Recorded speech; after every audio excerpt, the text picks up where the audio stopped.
Bismillahirrahmanirrahim. Assalamualaikum warahmatullahi wabarakatuh. Dan ini saya akan mempresentasikan hasil penelitian kami yang berjudul Gerakan Peduli dan Berbudaya Lingkungan di Sekolah atau BHRS implementasi pada sekolah dasar di kota. Penelitian ini masalah terkait adanya krisis iklim yang terjadi cuaca ekstrim, kemudian terancamnya keberadaan sumber mata air baik secara kualitas maupun kuantitasnya, dan juga permasalahan pengelolaan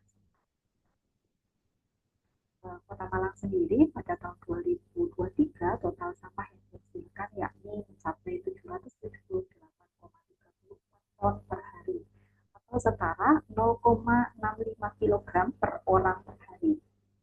Nah, sampah yang terkelola ini baru sebesar 98,14% sehingga masih menyisakan residu sekitar 1,8%. Nah, terkait kebijakan lingkungan sebenarnya sudah banyak kebijakan. Salah satunya adalah adanya peraturan Menteri Lingkungan Hidup dan Kehutanan pada tahun 2019 yakni tentang gerakan PPHMS.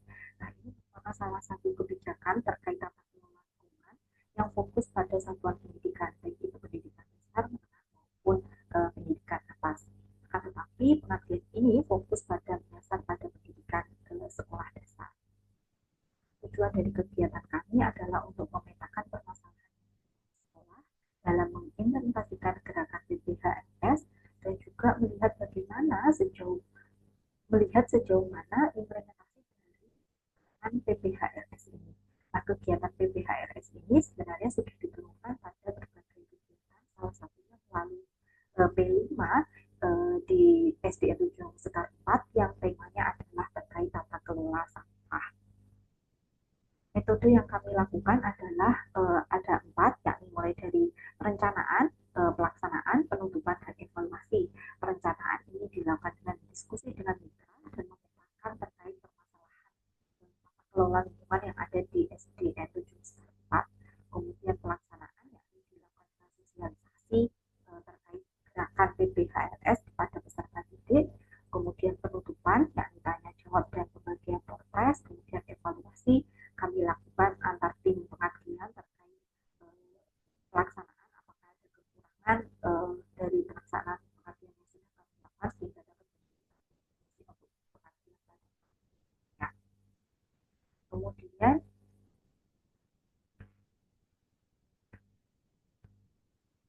hasil dari kegiatan yang kami lakukan yakni gerakan PPHRS ini dapat diturunkan menjadi 6 poin, yakni pertama kebersihan, fungsi sanitasi dan drainase ini sudah ada dilakukan misalnya mulai dengan adanya siswa, kemudian ada wastafel di depan kelas, kemudian ada alat kebersihan yang tersedia di setiap kelas, adanya juga petugas kebersihan, kemudian fungsi sanitasi dan yang terkait pengelolaan sampah, sudah ada sampah terpilah, kemudian siswa juga diajari pembuatan ekobrik, kemudian juga ada kreasi, misalnya pembuatan kreativitas dari bahan bekas, seperti misalnya siswa membuat mobil dari kardus bekas, kemudian membuat tempat pensil dari botol bekas. Akan tetapi pengelolaan sampah ini, sampah-sampah residu itu belum terangkut ke TPS, sehingga seringkali sampah residu yang ada di sekolah itu kemudian dibakar.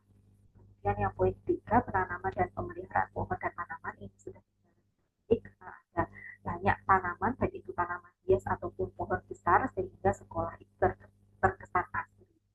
Kemudian 4 dan 5, konservasi air dan energi ini juga sudah berjalan dengan baik, bahwa penggunaan air dan energi salah satunya adalah penggunaan listrik itu sudah dilakukan secara bijak dan efisien. Kemudian poin yang terakhir yakni inovasi terkait penerapan PRLH.